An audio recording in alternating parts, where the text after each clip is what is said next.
Uh-oh. Hey, world, do you see me?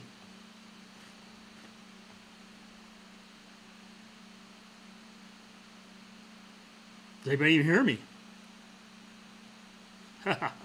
Who knows? Let's see here. I'll turn on my fancy chat. Hey! Good dog. Is that yep mean for me or somebody else? Let me know. This is all new. Hey, I got a couple yeps. Loud and clear here in the Yukon. Yukon? Hey, good to hear you. Well, thanks for coming to my first live podcast. Now, this is all totally new to me. So, hopefully, it's going to work seamlessly. Yeah, let's go with that. Sure. Now, I have, like I said, no agenda. You folks, I'm depending on you to sit there and kind of like, hey, drive this a little bit, because that's why I'm doing it. There's no sponsors. There's nothing else. I would appreciate if you click the subscribe button there on YouTube, and there's a little bell doohickey. And if you click on that, I'm going to try to get my act together and do a little more on YouTube and talk directly to you folks. Because what we do is for you folks. Kind of weird, though. This is such a one-sided conversation. Well, I see Australia's here. Whoa. India? Whoa. Hey, I am honored. That is very cool. So, I mean, like, from where you are, what questions might you have for where I'm at? And there really is no, Canada too. There is no off-limits kind of topic. What do you want to know? I see my good friend David's there. Thanks for coming in, David. Trust you're doing well. Turkey. Wow. People call me Turkey a lot, but my name is Moose. But that's amazing. All right. Shooting with you. Oh, cool. Somebody's coming to Orlando Wetlands next month. You must be part of the Palm Coast, I'm assuming. Hey, Ed. Good to see you. An old MLP. Appreciate you coming by. So, try the new 200 to 500. I assume you're talking about the new 200 to 400 with the built-in 1.4. I have not even seen it yet. It's supposedly going to be out in March. So when B&H ships it to me, I'll have it, and I'll let you know what's going on with it. But my mind still hasn't changed. As I wrote the original post about it. You know, that price tag, I still haven't figured out a way to as a business, justify it. So I'm dying to try it. Whether I actually buy it, time will tell.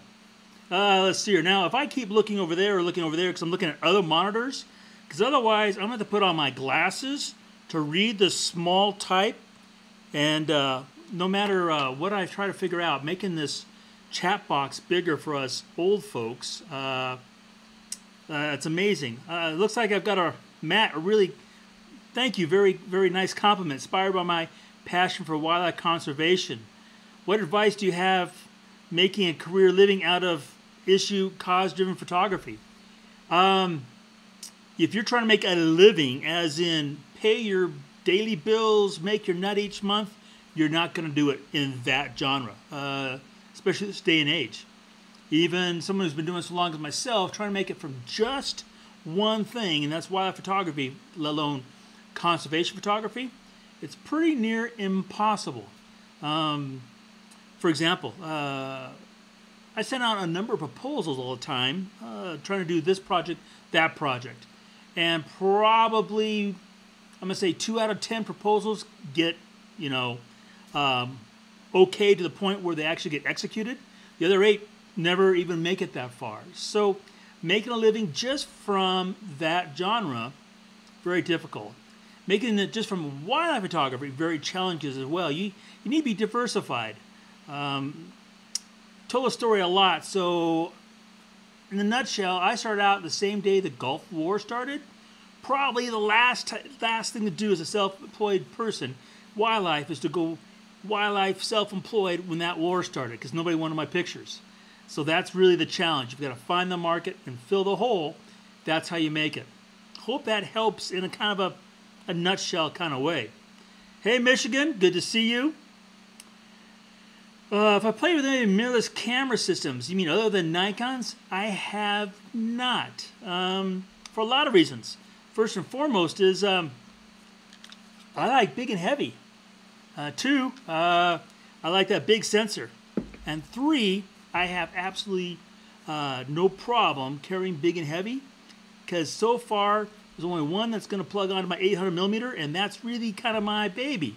So I've not tried any mirrorless camera systems other than Nikon V3, which was officially discontinued along with the other mirrorless, the AW1, this week. So Nikon at the moment is out of the mirrorless business. Do you suggest fine-tuning lenses? I have a 200 or 500 Nikon that is either front focuses and don't know if it's me or the lens. Well, 2 things. First and foremost, I've written about this and talked about it many times, because it's never the photographer's fault. It's always something else. So with that said, okay, do I fine-tune my lenses? I never have fine-tuned my lenses other than sometime last fall, because so many people are asking me. I went and got the little gizmo and did all the homework and then I saw no difference. Now, I'm actually going to be recording down in Florida in about 10 days a new Kelby 1 class, all about focus and sharpness. From the start of the camera settings to the taking the photograph, depth of field, the finishing, the printing, the whole thing. I'm going to do a whole class on just that, because sharpness really comes from the photographer. The gear can make a difference. But I was very fortunate. I had an incredible high school photo teacher, and he was just really good at, he would just have this challenge. He said, you bring me the worst thing you can find to take a picture with, I'll make a picture. And, being me, I brought old-fashioned oatmeal canister and to see if he could make because it was so long, see if he could make a pinhole camera out of it. So he did. So the bottom line is, I think it's really the photographer more than the gear that counts in this matter. Let's see here. You're welcome, Matt. Glad it helped. Hey-o to you, too. I'm sorry, I cannot. Boy. McDrifter, it looks like. Sorry. Would you recommend the D500 for the Intro Pro camera system? 2 things right off the bat. Okay. First, I hate the word pro. The word pro takes people's mind to a different place. So if you're serious about your photography, whether you're an amateur or somebody making their money from it, okay, if that's the criteria, the D500 is a marvelous body. We had 2 for over a year. We replaced from the D850. The main reason why we did that was because the D500 was our video camera. It was small and getting little places in aircraft and what have you. The D850 took that place. Now, as far as the DX sensor, which people like to call cropped, which that's a whole nother tangent Moose can get on, is that word cropped and sensor. For myself, I like that FX sensor. I like the look inside that big hole. That big hole in the back of the camera, and all I can see in there, it gives me and my peripheral vision just so much to work with. Remember that I put this up to my eye, and this eye is going to be open the whole time so I can see. And with that style I've had since I started this whole photography thing, that big FX sensor and that viewfinder makes all the difference in the world. So that's why I prefer the FX more than the DX. But the D500 is a great camera body. There's absolutely no ifs and buts about it. I shot a lot with it, made some gorgeous prints. So you can't go wrong with that body, no matter what your interest or your expertise might happen to be. And hey, thanks you guys for tuning in. Somewhere in all this mess, there's supposed to be a counter. I have no idea. Oh, there it is. I got 61 of you. Hey, that's 60 more than I thought. I knew I was going to have 1 because Sharon is in some part of the house watching, so, she doesn't really count. Well, she counts, but not in that manner does she count. Anyway, before I get in trouble, let's move on. Hey, Hey, Bradley, good to see you. Let's see here. Dave. Mariposa. Hey, over the hill. Hey, where's our weather? You know, the snow is supposed to be coming, but we ain't got nothing. You guys keeping it over there? We need it bad. I got dirt out front. Last year, back to a normal year, this time of year, we had literally in the front meadow 27 vertical feet of snow. Now I've got dirt. Not good. Monsieur. Oh, they have a dedicated DX mode. I'm not sure what you're referring to. Seattle, hello! Dennis. Okay. Now, since we've been going here for a few moments, everybody can still hear me and see me, right? Somebody say yep, because OSB isn't telling me if, other than the audio is working. Somebody tell me, do you have a plan for Aviation Works? Okay. Well, I'm going to try something real quick. You don't mind? I just want to do a test since it's my first one. And okay, thank you, David. All right, I want to see if you actually can see, and tell me if you can see Photoshop. You guys, can you tell me if you see a picture of a plane in Photoshop? It should be appearing about now. Hello, Mono, thank you. Yep, we can hear you.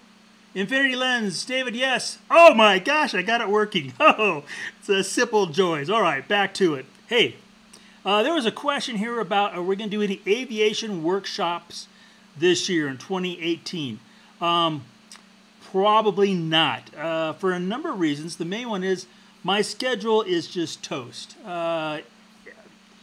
You know, there's the one thing that it's hard to fathom when you're not in the business, how little of your time is really your own. I love teaching. I love helping people. I didn't like when I started out the fact that there were so many secrets, something that has really broken down a lot with the web. But I still want to get out as much information, which is I thought I'd try this live broadcast. So the aviation workshop probably won't happen in 2018. There's just a lot that goes into that, and I can't get my act together for it. It's been a challenge. The thing that's happening is that we started, myself, my wife Sharon, oldest son Brent, and youngest son Jake, the four of us started Peterson & Sons Productions, about almost 2 years ago now. And it is, people are calling it like a multimedia house because we do both video and stills. But the main purpose of Moose Peterson & Son Production Peterson & Sons Production is the creation of documentaries, 30-minute, 60-minute, 120-minute long documentaries for mostly for the cable broadcasting system. And there is nothing that sucks up time like video production. Now, the actual going out and taking pictures and shooting, that stuff, that's pretty darn simple, right? The event happens, event's over with, you're done. That's when the work begins. We have to assemble all that stuff and edit it, which Brent's gotten really good at. He has some great stuff. I don't know if you caught it this week on the web on drones. But that's really taken up a lot of our time and a lot of our passion. So some of the things that are going to bite the dust in the short term will be the workshops. So sorry about that.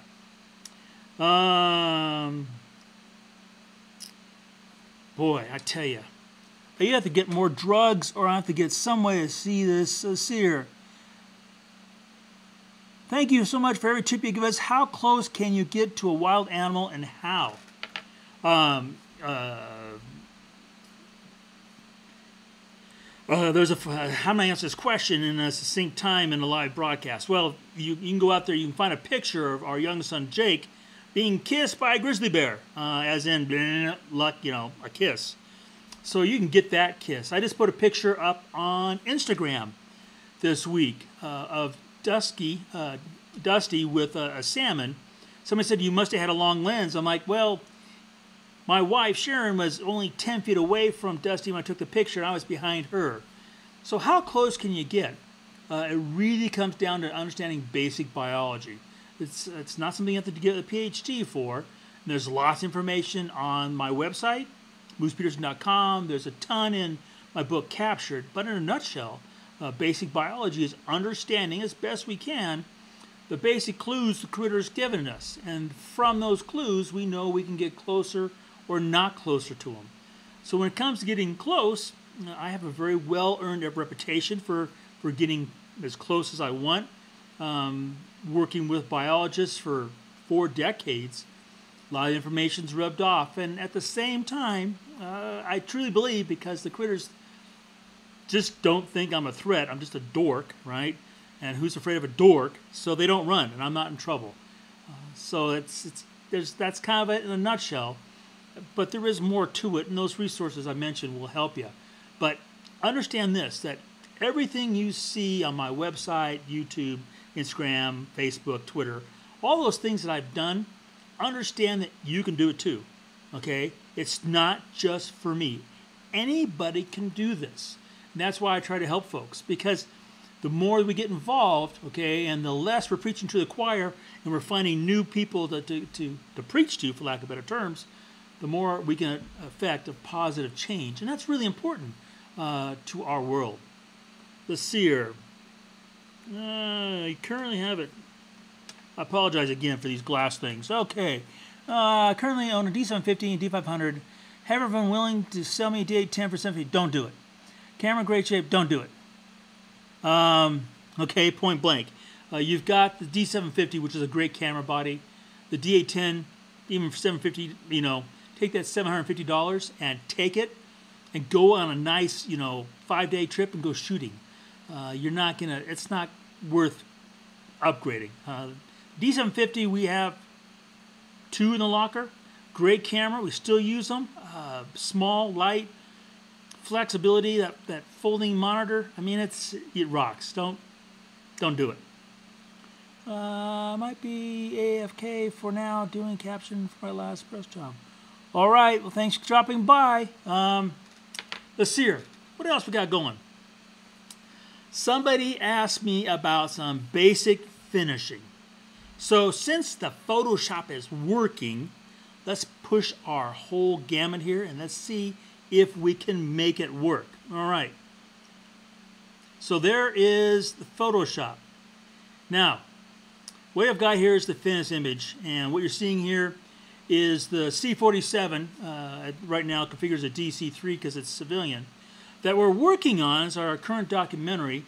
Got it out of it took about 5 months to get it out of the Florida swamp. Got a ferry permit, got flown to Tampa Executive, where it is now being fully restored back to its original factory configuration back in 1943, because this is a World War II vet. Served, it arrived in England just a couple of days after D-Day, but it made it to Operation Market Garden, Varsity. It did clandestine stuff. It pulled a bunch of guys. It was a medical flying ambulance for a while. So we're taking it in 2019 as part of the group, and we're going to fly it from the U.S. across the Atlantic, the northern route, into England, and then be part of the celebration between the for the D-Day. Oh, I'm getting messages by text. I remember 30-second delay between your voice and chat. Patience. Oh, I'm talking too fast. Thank you, Brent. All right. Anyway, so let me get to a little bit of the finishing, because what you're looking at as right now is the finished photograph. Now, I'm going to sit there and just zoom in for a second, come over to see if that part works. This is how I would do at the same time if I was like actually working at a convention. I see that part of this is not working. All right. So if you look over here in the corner where the hand is, you're going to see a little thumbnail. And that little thumbnail right there is, okay, because there is a smart object. If I double click on the smart object, let's see if this is going to work. If you're going to see Adobe Camera Raw pop up or not. And I'm seeing it on my machine. I'm seeing it and you're not seeing it. So that part ain't gonna work. So I'm sorry, I got Photoshop working only halfway. Keep in mind that if you're looking for finishing for aviation landscape, I do have classes at Kelby 1. My apologies for that. I will work on that technical problem for the next episode. All right, let's see here. Do I have a favorite Yellowstone photo location? Do I have a favorite Yellowstone photo location? That's probably a darn good question. Do I have one? The first serious answer would be, yeah, wherever the critter might be hanging out, that's going to make the great picture. Two, the reality is Yellowstone, like a lot of our wild areas, has really changed a lot. And the answer I would have had for that Yellowstone question 20 years ago wouldn't even be relevant today. Most people don't realize that since 1970, just on quantity basis, the globe itself, the quantity of critters on the earth, there's 50% less critters. There's just fewer of them. And with that change, some of the best places for critters have really changed. They're not the same. They're not the best. A great example would be Bosque del Apache south of Albuquerque. We were there again 3, maybe 4 weeks ago now. There was half the birds than when I first started going there in the 80s. Half. Makes a huge difference. We had an amazing week of shooting, and that was because the photo gods are good to us, the light, not because of the quantity of birds. So Yellowstone, probably the one place that Sharon and I really love to hang is on the Madison River, be it to watch things go by between critters, people, and fishermen. But it's just a great place to pull up the chair, bottle of Merlot, and spend the afternoon. Might not take a picture, but it's great for the soul. Let's see here. I'm enjoying my Epson P800. Epson P800, great camera there, Dennis. And print from Lightroom. Okay, so just so you know, everybody, you just lost me. I don't use Lightroom, not even installed. I do believe, you're right, I do print from Photoshop. What are the advantages of printing from Photoshop? Okay, so I got to back up for a second to explain this. So I'm here at my desk, and over there is the digital darkroom. The digital darkroom is a Windows machine. Over there is the business stuff, and right there, and that's a Mac, and that's a Mac. I don't print from a Mac. For the main reason is printing most things, the boxes aren't sticky. You have to sit there and put them in, all the information every time. The Windows is sticky. Now with that said, printing from Photoshop on the Windows machine, I have all those things sticky. I set up my preset, pull up the image, boom, boom, and it's coming out either the P7000 or the P800. So that's the big advantage, is speed. Now if I'm printing from the Mac, so I could sit there with my notebook, for example, out and in my favorite chair in the evening, and if I'm printing from the Mac, okay, I'm going to use the Epson print layout. And that gives me the same basic speed and flexibility as the Windows machine, but it has sticky selections. And here's the thing with Moose. You got to keep in mind that Moose can't walk and chew gum at the same time. It just ain't in his genes. So anything that I can do to save myself from myself, I do. Which is why I have the workflow that I have and why I do the things I do. If you ever wonder why Moose does that quirky thing, that's because I'm just trying to, I mean, I've stepped on those landmines before. I try to avoid it the second time. So I hope that helps. This quick answer to your question is, for printing from Photoshop, it's just fast for me, just fast.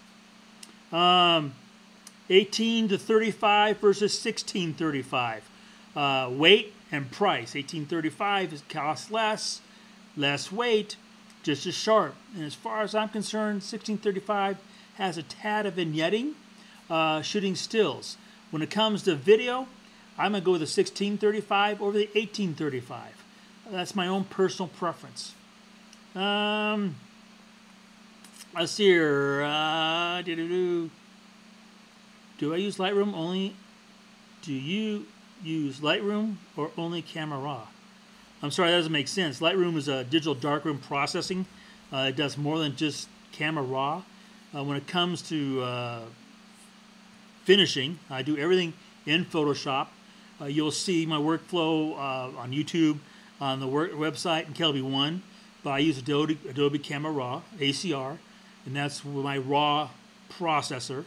And then I do the rest of finishing in Photoshop. I don't use Lightroom for a lot of reasons. The main one is I make a living from my images. I need speed. And even with the update with Lightroom, it's cataloging. I have, at this point, 2.3 million digital files.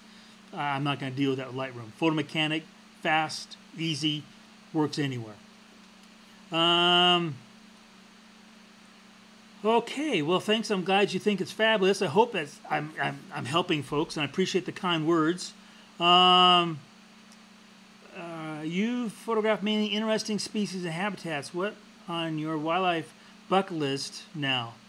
Oh, what haven't I photographed? Well, the one that's on my list, top #1, has been since '95, is the white-tailed hare, and he literally lives right out there, just out my window, right down everywhere. I affectionately call him the bastard because I've got 2 pictures of him, just 2. I put in I don't know how many hours trying to get this guy. He's fascinating to me. He's a rabbit, kind of elusive here in the Sierra. And so he's #1 on my bucket list. After that, there's different things that come and go depending on what I'm thinking about. The black-footed ferret, I still would love to do a long-term project with that political hot potato. That'd be really cool. I still do a lot of work with other critters I've been doing work with for a long time. And I do a lot with stuff here at the house. This winter, we've had 2 varied thrush spend most of their winter with us, which is really kind of cool. We haven't seen them for years. They're kind of a very elusive, shy bird here on the east side of the Sierras. So right now, that's kind of like what I'm working with. And so far, they're kind of winning. They're getting more my seed than I'm getting clicks of them here in my yard. But it's a great question. And having goals and having things that you're looking out in the future that you want to do, it's a very important part of photography, especially being successful. So that's a great question. You lost video. I don't know why. Everything here says it's working. So, anybody else? I got one person says they've lost video. So, don't tell you on that one. Everything here says it's going. Sorry. I'm not surprised. There's got to be some glitch. Can't work perfect. The seer. The seer. Thank you, Brent. Was shooting air to air, keeping the joy of photography alive for you as well as expanding your economic base? Hey, let me tell you, air to air, I can shoot air to air for 10 minutes and make more money than a rockin' rabbit in a lifetime, okay? Let's get that on the table right off the bat. Yeah, and there is nothing more adrenaline pumping than doing air to air. With that said, probably for every successful air-to-air that we go on, there's probably at least 2 that got scrubbed for weather or mechanical. So there's a challenge there as well. But yeah, that's aviation. You know, it's the fastest growing genre of photography still. And there's a lot of fun, a lot of excitement, a lot to be learned, and a lot of money to be made if you're a good businessman. And I appreciate the reminder. Remember, my new book, Takeoff, is out there. It has all that in there. I don't have any secrets. Well, my friends who know me know I don't have secrets, and they're all in the book there. Let's see here. Do you still have a large slide collection? Yeah, I literally have 2 tons over there. They're sitting there. We call them conventional images because I'm still old. That's how we used to call them, conventional, electronic. Now you call them digitals and slides. Yeah, they're over there. The next question is, have we scanned them all?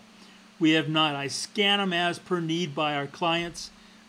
There's no money being made me sitting here scanning like a madman and cleaning them up.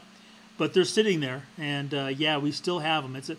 Right now, sad part is, like the 7 species of my files that are extinct, those are all slides. They're sitting in the cabinet, all archivally stored. So a lot of history is in those slides, which, you know, I never thought I'd be so old to say that my photographs are history, but that's what's coming up.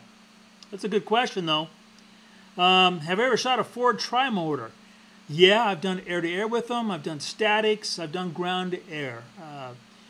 Sharon flies more than I do. People don't realize that. You know, she's a gorgeous blonde. Pilots see her and poof, she's gone. She's flying. And I'm on the ground going, you know, like, what happened? But Ford Trimotor, great plane. Great piece of history. Did an article on them about 2 years ago. Great plane. Let's see here. Thank you for other confirmations about the video, folks.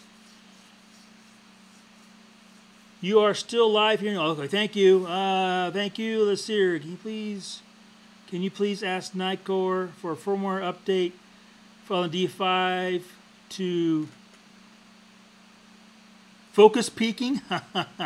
Well, first of all, yes, I'm wearing my official shirt here, you know, bringing all the good juju from the Nikon gods. As far as your firmware request, you know, that's what would seem obvious to us that could be like, you know, just firmware upgrade, do this, that, and the other. When it comes down to electronics, it's not as clean and simple as we might think.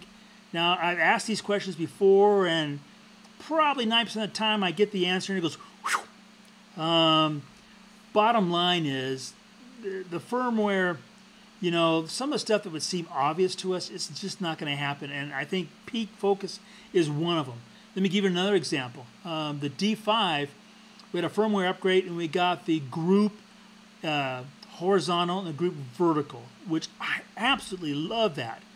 The D850 came out, and those new AF modes aren't in the D850. And it's just simple. The engineers, the guys that do that voodoo math, just said, it ain't going to happen. So I will make a note of that when I get the opportunity. I'll ask the engineers, see if we could at least put that in the suggestion box.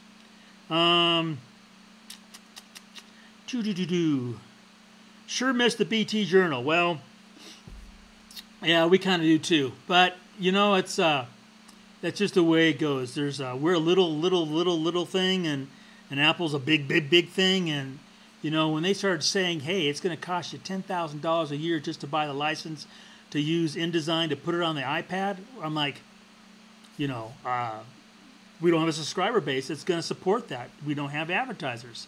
So sadly, it went. Please don't say, can we put it a PDF on the web? Because I'm sorry, I don't know about you, but you put a PDF on the web and it's like gone. It's you know, one person will pay for it and 1,000 people have it. My book Takeoff, we've already had to file five infringements on that because it's already been made into PDFs into a book, you know, on the web. So it's just the way it is. On the bright note, and as a little piece of business, because we're getting ready to wrap this up, we came out with the journal on the digital because all of a sudden, you know, eMags, iMags were just the in thing. They're gone. You know, the number of those publications that are on those devices has dramatically shrunk. And at the same time, they've come back out in hard paper. So let me just leave you this thought.